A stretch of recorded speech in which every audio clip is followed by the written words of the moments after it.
সুপ্রিয় দর্শক, আসসালামু আলাইকুম। সবাইকে স্বাগত জানাই অর্থনীতির কথা অনুষ্ঠানে।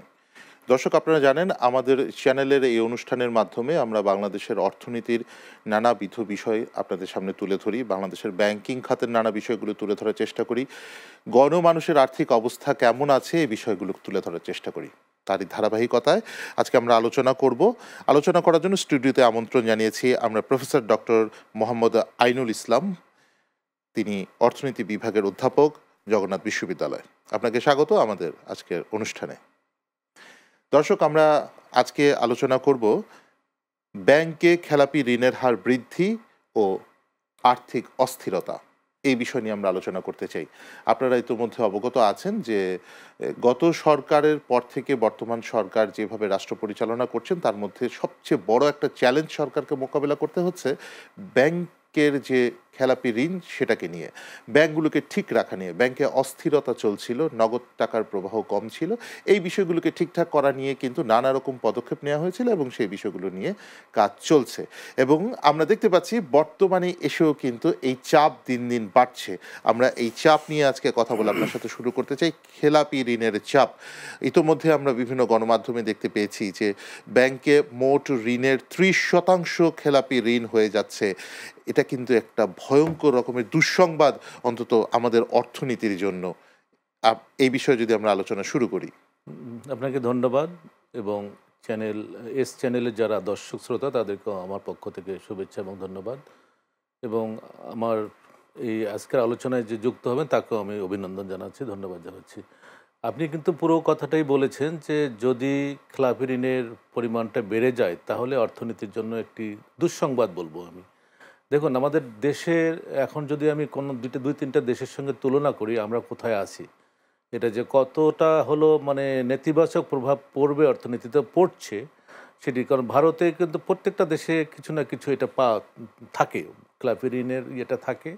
যেমন এই সময় হচ্ছে ভারতে বিশাল একটা অর্থনীতি, সেখানে 3.9, এবং পাকিস্তানে 7.4, এরকম একটা।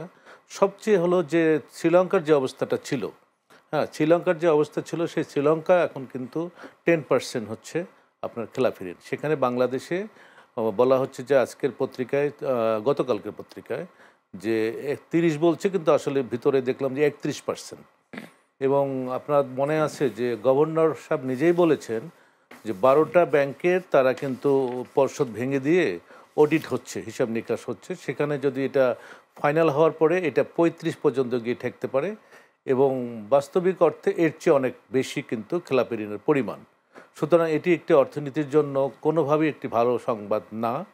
এবং সেখানে বাইরে যে মেসেজটা যাচ্ছে সেটি হচ্ছে যে কান্ট্রি র্যাঙ্কিং যেটা বলে, রেটিং, সেখানে কিন্তু যদি এ ধরনের খবর আসে তাহলে বিদেশি যারা আমাদেরকে ঋণ দেয় তারা কিন্তু একটা তাদের দৃষ্টিটা কিন্তু এখান থেকে অন্যদিকে নিয়ে যাবে। তো সেদিক থেকে কিন্তু আমাদের আর্থিক খাত, যেটা আপনি বললেন যে আসলেই গত 15-20 বছর থেকে এই খাতের যে দুরবস্থা, এই ক্ষতগুলোন আমাদের কাছে অনেকে আলোচনা করা হয়েছে কিন্তু সামনে আসেনি, এবং সে ক্ষতগুলো কিন্তু আস্তে আস্তে বেরিয়ে আসছে। তার মধ্যে অন্যতম হচ্ছে খেলাপি ঋণ। এটার পরিমাণটা কিন্তু যা বলছে তার চেয়ে আরও বেশি। সুতরাং এটি অর্থনীতির জন্য কোনোভাবেই ভালো না। এবং আপনি নিজেই বললেন যে ব্যাংকগুলোতে বিশেষ করে লিকুইডিটির অভাব পড়ছে, এবং মানুষ কিন্তু ব্যাংক থেকে এখন তাদের দৃষ্টি কিন্তু ফিরিয়ে নিচ্ছে। সুতরাং এটি, কারণ অর্থনীতির একটা আমি লাইফলাইন বলবো, আমি হৃৎপিণ্ড বলবো, সেটি হচ্ছে কিন্তু আর্থিক খাত। সেখানে কিন্তু আমরা দেখতে পাচ্ছি এ ধরনের দুরবস্থা। এবং বর্তমান যে ইন্টারিম গভর্নমেন্ট তারা কিন্তু চেষ্টা করছে, এবং এই যে পর্ষদগুলো ভেঙে দিচ্ছে তারা, বিশেষ করে আইনজ্ঞ, বিশেষ করে যারা ডিফল্টার, যেমন দুটো প্রতিষ্ঠান প্রায় 2.5 লাখ কোটি টাকার কিন্তু ঋণ তারা নিয়েছে।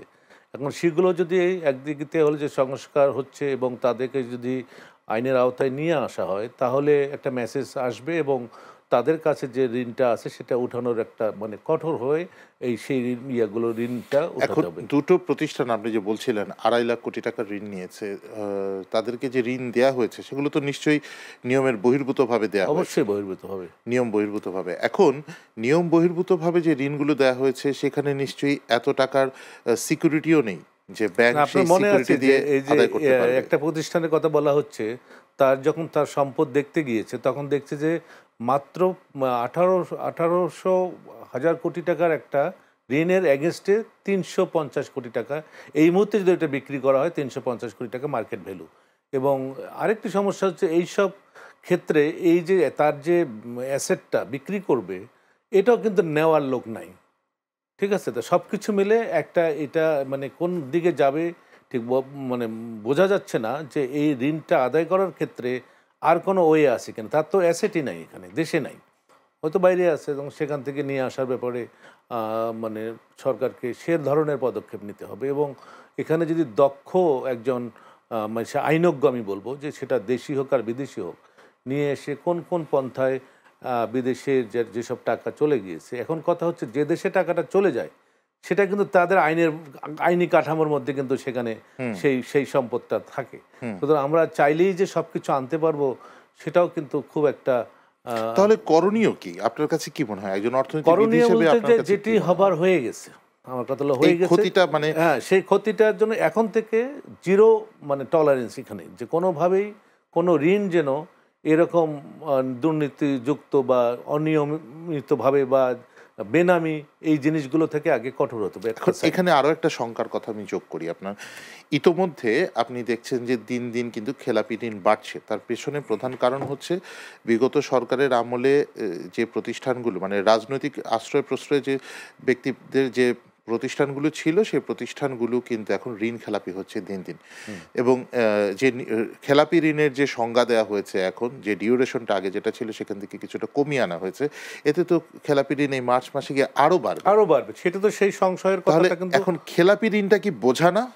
অবশ্যই রাষ্ট্রের জন্য বোঝা। অবশ্যই তাহলে এই আমরা পলিসিও এমন করছি যাতে আমাদের বোঝা বাড়ছে, অন্যদিকে আমাদের ঋণ আদায়ের জন্য আমরা কোনো স্ট্রং পদক্ষেপ নিতে পারছি না।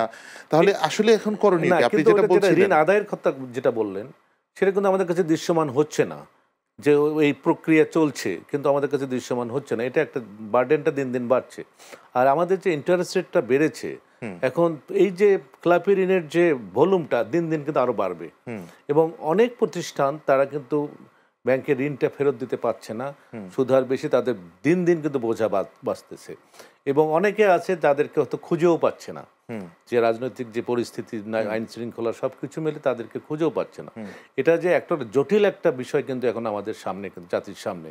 সেদিক থেকে যেটা হচ্ছে যে 12টা ব্যাংকের যে পর্ষদ ভেঙে দেওয়া হয়েছে তার হিসাব নিকাশ হচ্ছে, অন্য অন্য ব্যাংকগুলো কিছুটা মেসেজ পেয়েছে, এবং জনগণের মধ্যেও কিন্তু আস্থাটা ফিরিয়ে আনতে হবে। বিশেষ করে লিকুইডিটির ব্যাপারটা আমি বলি যে নতুন লোনও, নতুন কিন্তু ঋণ যাচ্ছে না। যদি ঋণ না যায়, ব্যবসার প্রসার যদি না ঘটে, কর্মসংস্থান হবে না, বিনিয়োগ হচ্ছে না। তো সুতরাং সেদিক থেকে কিন্তু আরেকটা সমস্যা। নতুন ঋণ যেহেতু হচ্ছে না, বিনিয়োগ হচ্ছে না, কর্মসংস্থান হচ্ছে না, এই জায়গাটা আমি আরেকটু যোগ করি এখানে।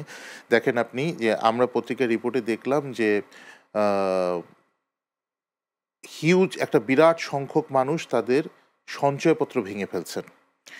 ব্যাংকগুলোতে আমরা দেখছি, আপনি বলছেন লিকুইডিটি ক্রাইসিসের কথা, ব্যাংকগুলোতে আমরা দেখেছি যে একটা বিরাট সংখ্যক মানুষ তাদের ডিপোজিট তুলে নিয়েছেন এবং সেই পরিমাণ ডিপোজিট আবার ফেরত আসছে না। তো ডিপোজিট যদি ফেরত না আসে, সেখান থেকে তো ব্যাংকের কাছে ডিপোজিট না থাকলে ঋণ দিতে পারছে না। এবং মানুষের যদি কর্মসংস্থান ছোট হয়ে আসে, মানুষ তার সঞ্চয়গুলোকেও ভেঙে, তাকে তো খেতে হবে, চলতে হবে, সেই জায়গাটা করছে না, আলটিমেটলি এগুলো তো নেগেটিভ দিকেই যাচ্ছে। এখান থেকে পজিটিভ হওয়ার উপায়টা কি? না, পজিটিভ হওয়ার উপায় তো মানে সেভাবে দুই একটা বললে হবে না। ঠিক আছে, যে যে স্টেপগুলো নিচ্ছে সেটা কিন্তু অন্যদিকে সমস্যা তৈরি করছে। ঠিক আছে, যেমন আপনার রেপো রেট বা যে নীতি সুদহার বাড়াচ্ছে, নীতি সুদহার বাড়ানোর ফলে আপনার এই বিশেষ করে যারা বিনিয়োগকারী তারা কিন্তু তাদের কস্ট অফ ফান্ডিং কিন্তু বেড়ে যাচ্ছে, তারা কিন্তু আর আসছে না। আর দ্বিতীয় কথা হচ্ছে, যদি তাদের সঞ্চয়টা না আসে, ব্যাংকে সঞ্চয় আসছে না, মানুষের মধ্যে একটা অনাস্থা কাজ করছে। সেই অনাস্থার জায়গা থেকে কিন্তু সাধারণ আপনি আমি যারা ব্যাংকে যাই, তারা তো টাকা উঠায় বা রেখে দিয়েছি, ব্যাংকে আর রাখছি না, কারণ নিশ্চয়তা নেই। আর বিশেষ আরেকটা জিনিস যেটা বললেন যে সঞ্চয়পত্র ভাঙাচ্ছে, এটা 15,000 সম্ভবত কোটি টাকা এটা অলরেডি সঞ্চয়পত্র থেকে ক্যাশ করেছে। এটা অন্যতম কারণ হচ্ছে যে দ্রব্য, বিশেষ করে মূল্যস্ফীতি, মানুষের যে প্রকৃত আয় সেটা কিন্তু কমে গেছে। ঠিক আছে, একদিকে হলো তাদের এমনি মানে চলমান যে আয়টা সেটা যেমন কমছে, পাশাপাশি যে তারা যে আয়টা দিয়ে যে খরচ করবে সে জায়গা কিন্তু দ্রব্যের দাম বেশিতে কিন্তু তারা কুলে উঠতে পারছে না।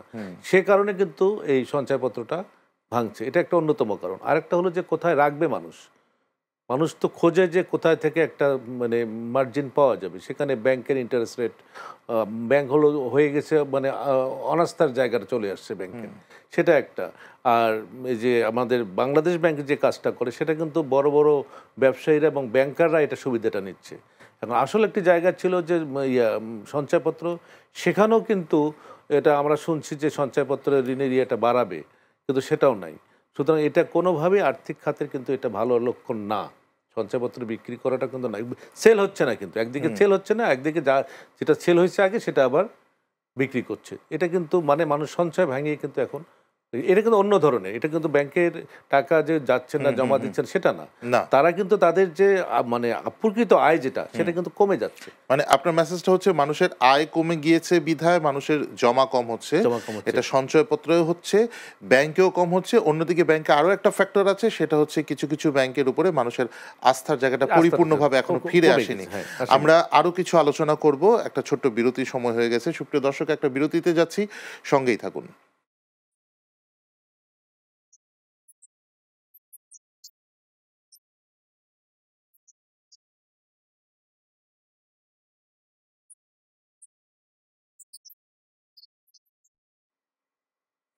সুপ্রিয় দর্শক, বিরতির পর আবারও স্বাগত অর্থনীতির কথা অনুষ্ঠানে।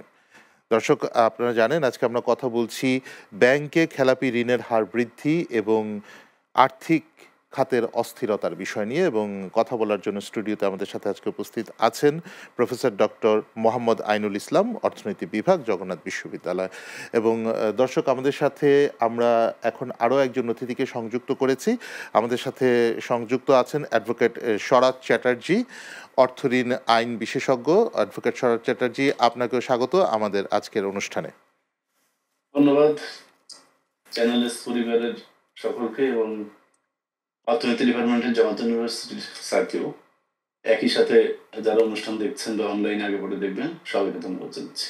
জি, আমরা কথা বলছিলাম আপনার সাথে, আমরা যখন কথা বলছিলাম আমাদের অনুষ্ঠানের প্রথম অংশে, তখন আমরা আপনি বলছিলেন যে এই মন্দ ঋণটাকে প্রকৃতপক্ষে চাপ দিয়ে আদায় করার জন্য শক্তিশালী আইনের প্রয়োগ করা দরকার, আইনের একটা শক্তিশালী প্রয়োগ করতে হবে। এখানে আইন বিশেষজ্ঞদের প্রয়োজন আছে এবং একই সাথে এখানে কিন্তু স্ট্রং কোর্টেরও প্রয়োজন আছে, শক্তিশালী আদালতেরও প্রয়োজন আছে।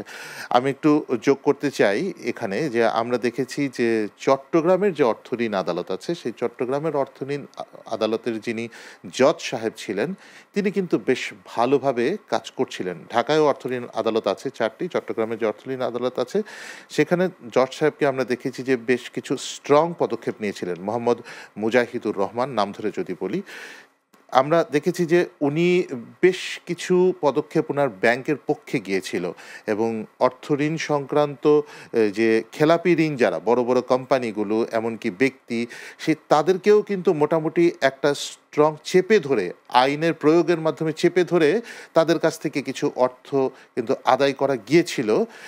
চট্টগ্রাম আদালতকে আমরা দেখেছি কিছু সফলতা পেয়েছিল। তো চট্টগ্রাম আদালতের সফলতা যে ব্যক্তি ছিলেন, ওই ব্যক্তি বর্তমানে আমরা দেখতে পাচ্ছি আবার ঢাকায় ট্রান্সফার হয়ে গেছেন, ওনাকে ঢাকার ট্রান্সফার করে আনা হয়েছে, কোনো আদালতে এখনও দেয়া হয়নি, ওনাকে মিনিস্ট্রিতে অ্যাটাচমেন্টে নিয়ে আসা হয়েছে। তো সেই বিষয়টা নিয়ে আমরা একটু আলোচনা করতে চাই। সেই আলোচনার জন্য আমরা প্রথমে একটু কথা বলতে চাই শরৎ চ্যাটার্জি আপনার সাথে। আপনি একজন আইন বিশেষজ্ঞ, আইনজ্ঞ মানুষ, আপনি একজন আইনজীবী। আপনার কাছে কি মনে হয় যে এত ব্যাংকের পক্ষে একজন সফল, যদি বলি ওনার অন্যান্য কাজগুলো জানি না, ব্যাংকের পক্ষে উনি একজন সফল জাজ ছিলেন, সেই জাজের বদলি হয়ে যাওয়াটা ব্যাংকগুলোর জন্য বা আদালত পাড়ার জন্য এটা কোনো প্রভাব আছে কিনা? আমি আপনার প্রশ্নের উত্তরটাকে একটু দুটো ভাগে ভাগ করতে চাচ্ছি। এক হচ্ছে যে ওনার খুব ভালো ভালো কিছু নজির সৃষ্টিকারী যে উদ্যোগ উনি নিয়েছেন, যেটা এক্সিকিউট করতে পেরেছিলেন, যেটা আমরা এই সংশ্লিষ্টতার সাথে যারা বা এই মানে কি বলবো অর্থঋণ আদালত সংক্রান্ত যারা কাজ করি তারা খুব ভালোভাবে জানি এবং ইন্ডাস্ট্রি অনেকে জানে। এটা একটা পার্ট, অ্যানাদার পার্ট হচ্ছে ওনার বদলির ইস্যুটা। তো ওই সেকেন্ড ইস্যুটা আমি আসলে অ্যাকচুয়ালি ওইভাবে বলতে পারব না। হ্যাঁ, উনি খুব এক্সেপশনাল কিছু কাজ করেছেন, যেটা পুরো ইন্ডাস্ট্রিতে হুলস্থুল পড়ে যাওয়ার মতো। এবং এইগুলো বলা যায় আইনকে সমুন্নত রেখে নিজের কিছু ক্রিয়েটিভিটি বা টেকনিক তিনি এপ্লাই করেছেন এবং আইনের মধ্যে থেকে এক্সেপশনাল যে কাজগুলো করেছেন তার ফলাফল আমরা সবাই জানি। যেমন passport attachment, embargo etcetera, etcetera. আর পার্সোনালি দ্বিতীয় ইস্যু নিয়ে আমি এটা জানি যে উনি বেশ অসুস্থ ছিলেন, খুবই অসুস্থ ছিলেন। হুম? এতটা অসুস্থ ছিলেন যে উনি অত চাপ নিয়ে পারতেছিলেন না। যে কারণে হয়তো ওনাকে মানে শারীরিকভাবে একটু ডাক্তার দেখানো, ট্রিটমেন্ট ইত্যাদি কারণে আপাতত তাকে হয়তো অবসর মতো দেওয়া হচ্ছে। এটুকু আমার কাছে জানার মতো তথ্য আছে। জি। আর এর প্রভাবে ঢাকাতে বা অন্যান্য অর্থনৈতিক কোর্টে তেমন কিছু হওয়ার সম্ভাবনা নেই। কারণ প্রত্যেকটা কোর্টে আপনি খুব ভালোভাবে জানেন যে হিউজ মামলার চাপ, হিউজ। তো ইচ্ছা থাকলেও তারা এভাবে প্রভাবিত হতে পারবেন না। বরং তাদের আরো দ্বিগুণ বা তিনগুণ গতিতে চলতে হবে যদি কিনা ভালো রেজাল্ট আনতে চান দেশের এই পরিস্থিতিতে। এর আগে তো আলোচনা হয়ে গেল ৩০% প্লাস, যেটা দৃশ্যত আমরা দেখছি এনপিএল এর রেশিওটা। তো এটা অ্যাকচুয়ালি আরো বেশি। ইনসাইডার স্টোরি আরো ভয়ানক। সেখানে হয়তো এটা নিয়ার অ্যাবাউট 50 আমরা যদি রিয়েল টাইম এনপিএল এর হিসেবটা আনতে যাই। তো খুব খারাপ একটা অবস্থা চলছে এই মুহূর্তে বলবো রিগার্ডিং রিকভারি। এবং যে কথাগুলো আলোচনা হয়েছে অনেক বড় তাদেরকে খুঁজে পাওয়া যাচ্ছে না, ট্রেসলেস। ইনভেস্টমেন্ট যেখানে করা হয়েছে ফ্যাক্টরি বন্ধ, এটসেট্রা, এটসেট্রা। বিভিন্ন কারণে প্রাথমিকভাবে এটুকুই বললাম যে এই দিকটাতে খুব গুরুত্ব দিতে হবে। রেফারেন্স হিসাবে নিলে চলবে না যে উনি কেন বদলি হলেন, বরং সব প্রচলিত আইনের মধ্যে থেকে অনেক বেশি ভালো রেজাল্ট বের করে নিয়ে আসা সম্ভব আন্তরিকতার সাথে। এবং খুব পজিটিভ ভাবে কাজ করলে এটা অনেকটা পরিবর্তন করা সম্ভব। আচ্ছা, এখন আপনার কাছে আরো একটা জিনিস জানতে চাই যে এটা তো আমরা দেখেছি উনি চট্টগ্রামে বেশ কিছু ক্রিয়েটিভিটি দেখিয়েছে আপনি বলছিলেন। যেমন উনি এক্সাক্টলি। তত্ত্বাবধায়ক নিয়োগ করেছেন সেটা মনে হয় আগে তেমনভাবে হয়নি। তারপরে সম্পত্তি জব্দ বা বিদেশ ভ্রমণের নিষেধাজ্ঞা এগুলো তো ঢাকায়ও হয়ে থাকে বা এগুলো আমরা দেখেছি। কিন্তু এই কাজটা এই ধরনের যে এক্সট্রা পানিশমেন্ট বা এক্সট্রা কিছু বাইন্ডিংস দিয়ে দেয়া যে বিদেশে যেতে পারবে না অথবা অন্য কোনো সম্পত্তি যে সম্পত্তি মর্গেজ করা নেই এমন কোনো সম্পত্তিও আবার জব্দ করে দেয়া যাতে এই ঋণ পরিশোধ না হওয়া পর্যন্ত উনি যাতে সেই সম্পত্তির সুবিধা ভোগ করতে না পারেন। এই জায়গাগুলোতে ঢাকায় আপনারা কেমন সফলতা পাচ্ছেন? মানে না, ঢাকায় এটা আমরা আমরা মোটা দাগে বলতে গেলে আসলে ঢাকার মামলার চাপটা অনেক বেশি। এবং আপনি দেখবেন যে আমাদের ইন্ডাস্ট্রিতে এসএমই, লোয়ার এসএমই দের সেগমেন্টটা, হুম, এইটার ক্লায়েন্ট সংখ্যা বেশি। হুম, তো এই ক্লায়েন্টদের ক্ষেত্রে আপনি তাদের যে প্রপার্টি খুঁজে পাবেন এগুলো পাওয়া আসলে ইম্পসিবল হয়ে যায়। কর্পোরেট সেগমেন্টে যে ডিফল্টেড ক্লায়েন্ট গুলো আছে হুম। সেক্ষেত্রে আমরা এপ্লাই করছি এবং যথেষ্ট সাকসেস হচ্ছি। আচ্ছা। তো কর্পোরেট ক্ষেত্রের মামলায় কিন্তু আসলে এসএমই, লোয়ার এসএমই মিলে কিন্তু মামলার সংখ্যা বেশি হলে অ্যামাউন্ট অনেক কম। অ্যামাউন্ট খুব বেশি এক্সাক্টলি, হওয়ার কথা না। এক্সাক্টলি। হ্যাঁ, হ্যাঁ। সংখ্যাটা অনেক কম। কিন্তু জি। কর্পোরেটে মামলার সংখ্যা কম কিন্তু পরিমাণটা অনেক বেশি। একটা ক্লায়েন্টই হ্যাঁ, ৫০০ হ্যাঁ। কোটি, ৭০০ কোটি, ১০০০ কোটিও আছে, তাই না? এক্সাক্টলি। তো এই যে জায়গাটা এখানে তাহলে আপনার কি মনে হয়? মানে আপনার এই কথা প্রেক্ষাপটে স্যার আমার কাছেও যেটা মনে হচ্ছে এমন কি করা যায়? এখানে কোনো ক্রিয়েটিভিটি দেখানো যায় কিনা? একটা আদালত আলাদা করে করা যদি যায় বলে আপনার কি মনে হয়? না, একটা না। এখানে তো আপনার ঢাকায় যে অবস্থা, যে সংখ্যক আদালত এখন মাত্র ৪ টা আদালত আছে। আর ৪ আদালতে অলমোস্ট ৬০,০০০ এর উপরে মামলা। তো এটা একজন আদালতের পক্ষে এত মামলা পরিচালনা করা তো মানে হিউম্যান বিইং, মেশিনারিস তো না। আদালতের সঙ্গে মিনিমাম আরো ৪ টা হলে ভালো হয়। সেখানে আমরা শুনেছি প্রস্তাব এসছে আরো ৩ টা আদালত এখানে বাড়তে যাচ্ছে। তো এটা পজিটিভ দিক। যত তাড়াতাড়ি এক্সিকিউট হবে তত তাড়াতাড়ি আরো আমরা ফাস্ট ট্র্যাক করতে পারবো আমাদের রিকভারি প্রসেসটা থ্রু কোর্ট। ওকে। না, আমি আচ্ছা। আমি একটু কিছু জানতে চাই। হ্যাঁ, বলুন। যেহেতু জি, উনি প্লিজ। আইনি বিশেষজ্ঞ, এই যে স্টোরিগুলো বললেন যে এসএমই বা লোয়ার এসএমই এবং বড়, বড় প্রতিষ্ঠান, তাদের পিছনে যে স্টোরিটা যেটা বললেন সেটা হয়তো আজকের মিডিয়াতে বললেন আপনি। এটা যদি জনসম্মুখে জিনিসটা চলে আসে যে এক্সের একটা স্টোরি আছে, সে এত সালে এত লোন নিয়েছে, এই এত আস্তে, আস্তে বাড়ছে এবং সে তার এগেইনস্টে এই কোল্যাটারাল দিয়েছে কিন্তু আসলে তার বাস্তবে নাই। এই পুরো স্টোরিটা দিলে তার এটার অ্যাকশন কী হচ্ছে, কি হইতে পারে, এই জিনিসগুলো যদি জনগণের উপর আসে তাহলে অন্য যারা আছে তাদের জন্য একটা লেসন হবে এবং সামাজিকভাবে সে কিন্তু এক ধরনের মানে কোণঠাসা হবে যে এই লোন নিয়ে সে কিন্তু একটা সমাজে যখন ওই লোকটা লোন ডিফল্টার, এই জিনিসগুলো কেন আগে থেকে বলা হচ্ছে যে আপনারা নাম প্রকাশ করেন, সেই জায়গাগুলোতে কেন আসতেছে, এই একটা আমার একটা কোয়েরি। আরেকটা হলো যে কেন দেরি হচ্ছে, যে একটা সামলাতে পারছে না, সেখানে আরও 2, 3, 4টা করতে অসুবিধাটা কোথায়? এটা করলে তো আমরা অন্ততপক্ষে এই মামলাগুলো নিষ্পত্তি হবে, কিছুটা আসলে তো রিকভারি হবে, কিছুটা হলেও রিকভারি হবে। এখন যে আমাদের যেটা একটা মানে চাপ চলছে, এই চাপটার তো একটা হলেও যে জনগণ বুঝবে যে যে যে প্রক্রিয়া এগুচ্ছে সেটা মোটামুটিভাবে রেজাল্ট দিচ্ছে। তো এই জায়গাটাতে কেন মানে দুটা কোশ্চেন। জি, না, খুব খুব নাইস কোশ্চেন করেছেন। প্রথম কোশ্চেনটার উত্তর, এটা আপনার কোশ্চেন, আমি আমার মতো করে দেওয়ার চেষ্টা করছি। আমাদের যেটা মনে হয়, বাংলাদেশে পলিটিক্স এবং গভর্নমেন্ট দুটো একসাথে হয়ে গিয়েছিল, রেলিভেন্সিটা খুব বেশি হয়ে গিয়েছিল, যে কারণে হয়তো আমাদের সামনে আসেনি এই সুযোগগুলো এর আগে। তো আচ্ছা। এখন তো ভিন্ন পরিস্থিতি, কাজেই ওগুলা রেখে রেখে রাখতে পারছে না, খুব স্বাভাবিকভাবে সামনে চলে আসছে। আর কোর্ট বেশি না দেওয়া একটা পলিসিগত একটা ব্যাপার অনেক আগে থেকে আলোচনা হয়ে আসছিল। এখানে অনেক টাকা পয়সার ব্যাপার আছে, এস্টাবলিশমেন্ট আসলে। আর যদি যেয়ে থাকেন স্যার, ও সরি, আপনার তো জগন্নাথ ইউনিভার্সিটি, কাজে ওখানে এতটা জায়গার স্বল্পতা যে কোর্ট বিল্ডিং যদি আরো নতুন করে 4টে করতে হয়, 4টে কোর্ট এস্টাবলিশ করতে হয়, সেই কোর্ট বসানোরই জায়গা নেই। অনেক চ্যালেঞ্জেস ছিল, বাট এরপরেও চাইলে সম্ভব ছিল। যার প্রধান অন্তরায় আমি মনে করবো যে বিজনেস এবং পলিটিক্স এই দুটো একসাথে হয়ে গেছে, যেটা আসলে বিজনেসের ডেভেলপমেন্টের দিক দিয়েও ক্ষতিকর এবং পলিটিক্যাল একটা ভালো এনভায়রনমেন্ট ক্রিয়েটের ক্ষেত্রেও একটা প্রতিবন্ধকতা। আচ্ছা, আমার আরেকটা মানে কথা অ্যাড করার ছিল, সেটা হচ্ছে যে ওই যে কোর্ট এস্টাবলিশমেন্ট নিয়ে যখন আমরা কথা বলছিলাম, সেক্ষেত্রে ব্যাপারটা কি মানে ওই যে বলছিলাম নতুন আদালত, আপনি বলছিলেন আরও 4টার বিষয়ে আলোচনা হচ্ছে, আপনারা সেক্ষেত্রে একটা প্রস্তাব রাখতে পারেন কিনা, সুযোগ আছে কিনা? যদি সুযোগ থাকে তাহলে মনে হয় আপনাদের জন্যই ভালো হয়, প্রতিষ্ঠানগুলোর জন্য ভালো হয়। সেটা হচ্ছে শুধু প্রতিষ্ঠানের বড় মানে মামলার অ্যামাউন্টটা যদি নির্ধারণ করে দেওয়া হয়, ধরেন যে 50 কোটির উপরের মামলাগুলো বা 20 কোটির উপরে 10 কোটির উপরে মামলাগুলো ওই আদালতে যাবে। এভাবে করলে হয়তোবা দেখা গেছে বড় প্রাতিষ্ঠানিক মামলাগুলো একটা আদালতে গেলে সেগুলো সহজে কিন্তু কাজ করার জন্য আরও বেশি সুযোগ পাওয়া যাবে এবং সে বড় বড় ঋণ আদায়ের ক্ষেত্রে চাপটা কমে আসবে, কোর্টের উপর চাপটা আর কি। আপনি প্রস্তাব ঠিক আছে। আসলে এগুলো কোর্ট যখন বাড়বে, তখন আমাদের এই ব্যাপারে যারা এক্সপার্ট আছেন, যে কোন জজ সাহেবকে পিকুনিয়ারি জুরিডিকশন বা আর্থিক অধিক্ষেত্রটা কমানো বাড়ানো যাবে কিনা ইত্যাদি ইত্যাদি সব তারা ভাবে করবেন। বর্তমান প্রচলিত যে আইনটা আছে, এখানে আপনার ওই আর্থিক জুরিসডিকশনটা ভাগ করা নেই। এখানে যে কোনো মূল্যমানের মামলা, সেটা সর্বনিম্ন থেকে সর্বোচ্চ পর্যায়ে একই কোর্ট, একই আদালত থেকে বিচার হচ্ছে। হ্যাঁ, এখানে হতে পারে অভিজ্ঞ আদালত নিয়ে এসে আর একটু যারা সিনিয়র পোস্টে আছেন, দ্যাট ইজ এখন চলছে জয়েন্ট ডিস্ট্রিক্ট জাজ লেভেলের অফিসারের কাছে এই যে আর্থিক জুরিসডিকশনটা, এটা একেবারে 1 টাকা থেকে শুরু করে ইনফিনিটিভ। তো একজন সিনিয়র অফিসার, হ্যাঁ, এখানে নিয়ে এসে করা যেতে পারে এটা, যে যে মামলাটা হয়তো 500 কোটি অ্যান্ড অ্যাবাভ এই ধরনের রেঞ্জের মামলাগুলো একজন সিনিয়র জাজের কাছে দেওয়া যেতে পারে। ওকে, অনেক ধন্যবাদ আপনাকে আমাদের সাথে সংযুক্ত হওয়ার জন্য।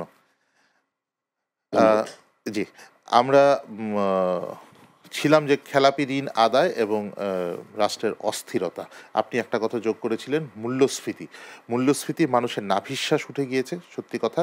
এবং মূল্যস্ফীতির কারণে কি কি মানুষ সঞ্চয় ভেঙে খাচ্ছে, কদিন এভাবে ভাঙবে সেটা মানুষ নিজেও জানে না। এবং হয়তোবা মানুষ কিছু হ্যান্ড লোন করছে, ওই এনজিওর কাছ থেকে টাকা নিচ্ছে এবং সেগুলো নিয়েও একটা মানে চাপের মধ্যে কিন্তু জনগণও এখন আর্থিকভাবে পড়ে গেছে। তো সেই জায়গা থেকে আপনি আশার আলো এই মুহূর্তে কি দেখতে পাচ্ছেন? মানে কি কি পদক্ষেপ এখন নেওয়া হচ্ছে যেখানে আপনি আশার আলো দেখতে পাচ্ছেন? ছোট করে বলবেন, সময় প্রায় শেষ। না, আশার আলোটা যদিও আজকে গভর্নর সাহেব, না, ওই যে অর্থ উপদেষ্টা বলেছে যে রোজার পরে 7-8% মূল্যস্ফীতি কমে আসবে। তো আমি জানি না কোন বেসিসে বলেছেন, জানি না, কিন্তু যে লক্ষণ দেখা যাচ্ছে তাতে করে যদি আমি ডিমান্ড সাপ্লাইকে ব্যালেন্স করতে না পারি, সেই জায়গায় নিয়ে আসতে না পারি, তাহলে আমি এই যে বিশেষ করে মনিটারি পলিসি তো আমাদের পরপর 3টে খুব একটা কাজে দিয়েছে বলে মনে হয় না। এটা নিয়ে অনেক বলাবলি হচ্ছে যে আসলে মনিটারি পলিসি বাংলাদেশের মূল্যস্ফীতি নিয়ন্ত্রণে তেমন ভাবে কাজ করে না। যে এই যে মনিটরিং ব্যাপারটা এবং বিশেষ করে যোগান এবং চাহিদার মধ্যে সমন্বয় করা এবং তথ্যের যে মানে বিষয়টা আছে, এই তথ্যের বিষয়টা আমরা দীর্ঘদিন থেকে বলে আসছি যে আদৌ এই তথ্যের বিষয়টা কতটুকু অথেন্টিক। এখন যেহেতু সব কিছু নতুন করে ভাবা হচ্ছে, সেই জায়গাটায় তথ্যটা আগে বেশি ক্লিয়ার করতে হবে এবং বাজার তদারকিটা আরও বেশি মানে কি বলবো গতিশীল করতে হবে, যে 2 দিন করে 3 দিন দিকে না, এটা হবে অথেন্টিক না। তথ্য নিয়ে আসতে হবে এবং বাজার তদারকিটা বাড়াতে হবে। তদারকিটা বাড়ালে সেখানে যে এবং কিছু সরকারের এই যে মানে খরচ, এই খরচটা ড্রাস্টিক্যালি কমাতে হবে। এটা আচ্ছা। এটা কিন্তু একটা আপনাকে ফলাফল দিতে পারে। আচ্ছা, অনেক ধন্যবাদ আপনাকে। সুপ্রিয় দর্শক, আপনারা যারা আমাদের সঙ্গে ছিলেন আপনাদের সবাইকে অনেক ধন্যবাদ। আমরা আলোচনা করেছিলাম যে ব্যাংকের ঋণ খেলাপি বাড়ছে, সেই ঋণ খেলাপি কমার বিষয়ে আইনগতভাবেও নানা রকম পদক্ষেপ নেওয়া হচ্ছে ইত্যাদি বিষয়ে আমরা আজকে আলোচনা করেছি এবং আমরা আশাবাদী, ওই যে শেষ কথা যেটা শেষের দিকে বলেছেন যে উপদেষ্টা মহোদয় আজকে বলেছেন যে রমজানের পরে অন্তত মূল্যস্ফীতি কমবে। সেক্ষেত্রে আমার মনে হয় আমরা যারা সাধারণ জনগণ আছি আমাদের উপরে বাড়তি যে দামের বোঝা, বিভিন্ন জিনিসের দাম বেড়ে যাচ্ছে হুটহাট করে, সেই দামের বোঝাটা কমবে বলে আমরা আশা করি। আজকের অনুষ্ঠান এখানেই শেষ করছি। সবাই ভালো থাকুন, সুস্থ থাকুন। আগামী অনুষ্ঠান দেখার আমন্ত্রণ রইল।